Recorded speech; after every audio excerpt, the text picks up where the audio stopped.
Welcome everybody to the new session online of the 14th edition of Terra di Tutti Film Festival.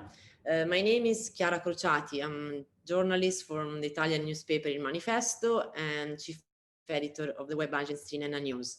I'm here today with some guests. We have here Atalya Ben Abba and Bentley Brown. We are here to introduce you the session 5 storie tra conflitti e resistenze, 5 stories between conflict and resistance in this last day of online program of the festival. After this short chat that we will have, the movies will start. We will show you 5 movies. After your revolt, you vote, Objector, in the middle, Revolution from Afar, and Bureau 39, Kim's Clash Machine. We will go from Burkina Faso to Germany, from the States to Yemen and to Jerusalem, in order to, through the images and the voices of the people, to speak about different struggles all over the world, struggle for the democracy that can be moral or a physical one. So we can start. I would like to start with a question for Atalya, that is the main character of the movie Objector, that is directed by Molly Stewart and released last year, if I'm not wrong.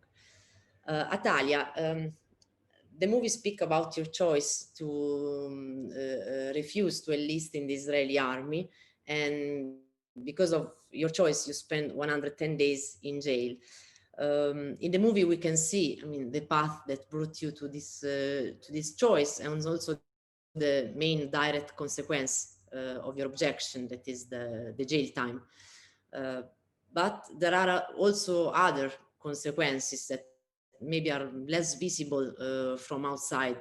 The work and studies exclusions, social marginalization. Can you tell more about these? How your choice of objection still affects your life if it's like this? Hello. I think it affects my life differently than what people tend to expect. It doesn't affect me with getting accepted to a job or to university studies right now. I think it more affects the choices I make in my activism. Being left-wing in Israel and being an anti-occupation activist in Israel is not even frowned upon. You are viewed as a traitor. And so I think I am a part of this community of people who choose to do activism that is very different, that it's outside of the mainstream of society, and we try to bring a voice that is never heard.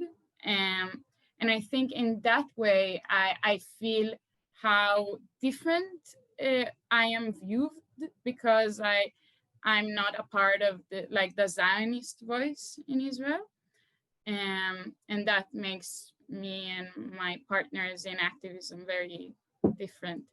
And right now in Israel, there are a lot of very mainstream demonstrations against the Prime Minister, Bibi Netanyahu, because of corruption. And I'm a part of a group called Demokratia Rekulam that is coming to this demonstration and tries to not only talk about, oh, Bibi is bad. We try to talk about occupation is bad and apartheid is bad, and everyone should have democracy, also Palestinians, and so on. So you speak about what's going on in these weeks in Israel. There are demonstrations, as you said, against Netanyahu. But my question for you is quite connected also to the impression of the occupation inside the Israeli society. What is today the Israeli society? If you can just describe the main feature, if it changed in the last years, if it become more radical, let's say in a right-wing level? My own experience is that it's becoming more right-wing. Mainly, if we look at the government, it's becoming more fascist. The laws that are being passed these days are more anti-democratic and more violent and oppressive. So like the general state of mind in Israel is right now very violent and aggressive and racist. And the occupation is completely like a taboo subject. No one talks about it on mainstream media. Yeah, but on the other hand, I think these demonstrations that are still going on, even though they've become like, in the past few days, a law has been passed that because of the coronavirus, these demonstrations are illegal, which is insane. But they're still going on, and people that I think view themselves as like very reserved and like a part of like the general population are now becoming more and more radical and are coming out to the streets and fighting for change and for revolution. So there's like this, you know, two sides that are becoming louder. Thank you very much. And I mean, we watched the movie. I mean, for me, it was very well done and very interesting because you saw a lot of different things. You saw the personal choice, the society, and also Palestine. So the occupation of Palestine. So it's really good movie. And now we switch to Bentley Brown. Bentley is the director of the movie Revolution from Afar, that it was released just a few months ago at the beginning of the year. And actually after like 13 months from the start of the Sudanese revolution. So Bentley, for you, my question is, I mean, I don't want to tell too much about the movie because then people will see. What I want to ask you is that, like, watching your movies, like, go through a sequence of emotions expressed by the young Sudanese artists in the United States that you interview. There is the love for their country, but also the frustration, the sense of guilt to not being there during the revolution, the Taura. And above all, also the research of an identity. I'm Sudanese, I'm American. What I want to ask you is, how much of this movie do you think speaks also of other migrant community in the States? Yeah, thank you for the question, and thank you for the honor to be part of this festival. Revolution from Afar, the original inspiration for this film was to try to document in some way what I saw as a huge event happening in Sudan last year, sort of beginning 2018 through 2019, in which the 30-year president, Omar Hassan al-Bashir, was removed from power, really the result of peaceful, popular protests. I'm from the United States originally, but I grew up in Chad, next to Sudan. And I remember this president's posters of his face, even in Chad, in my friends' houses, and there's streets named after this guy in Chad. So to see him removed from office was a really, really big event, but it wasn't really covered in international media.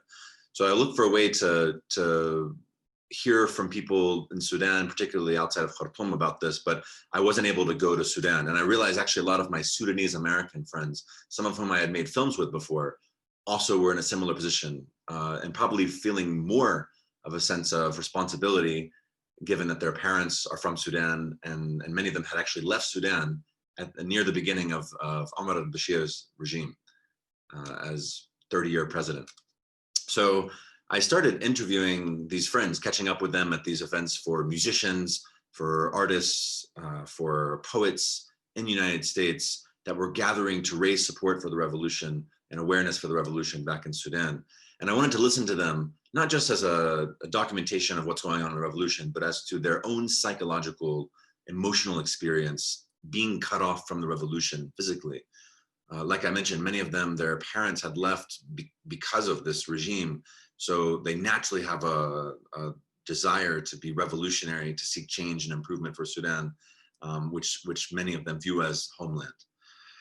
That said, for people in Sudan, they often view the diaspora or Sudanese who have left Sudan as not having as strong a connection to the country. And so it's very interesting to me to see these artists have an agency and a stake and a claim in Sudan's future, even though they're not physically there. And I think that's something that's shared with a lot of communities in places like the United States that are immensely diverse, that have people from backgrounds across the world, this balancing of connections between spaces, the liminal space between homeland and maybe old homeland and new homeland. And for me, this represents third culture identity, this idea that parents are from one culture and the children are raised in another culture. And in the end, as you mentioned, the children neither fit here nor there, but they kind of fit here and there. Thank you. The other question I want to ask you is about the music, because I think one of the strongest feature of the movie is, I mean, in my opinion, the parallel between the music in Sudan and the States.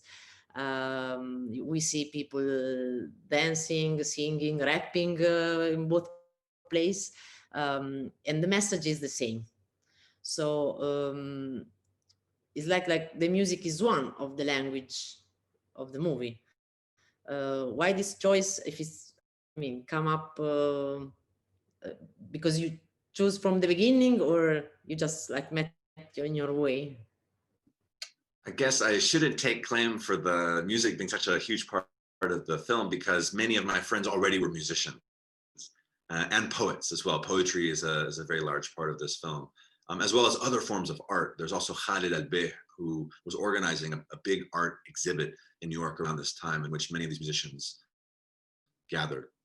You'll notice in the film that the music is not just performance in the United States, it's also visible in the chants of the revolution. These are probably the most musical revolutionary chants I've ever seen, the ones that are documented from videos in Sudan during the protests. One thing I thought was really interesting is that a lot of these chants and the energy associated with them, the poetry associated with them, was mimicked and reproduced in the United States by a lot of the Sudanese diaspora communities. And this was something that these revolutionaries in Sudan were able to share with revolutionaries outside of Sudan. And it's something that I hope audiences in and out of Sudan can also connect to. Thank you very much also. And so I thank both of you for this moment chatting and present the movie. I hope that everybody will enjoy the list of movies that we will show now. And this is the last day of Terra di Tutti Film Festival. But I want to remind you that tomorrow, 12th of October, in the website terradituttifilmfestival.stream, you have the chance to see all the movie again, the movie that will win this 14th edition. And nothing, we will see you in 2021. Thank you.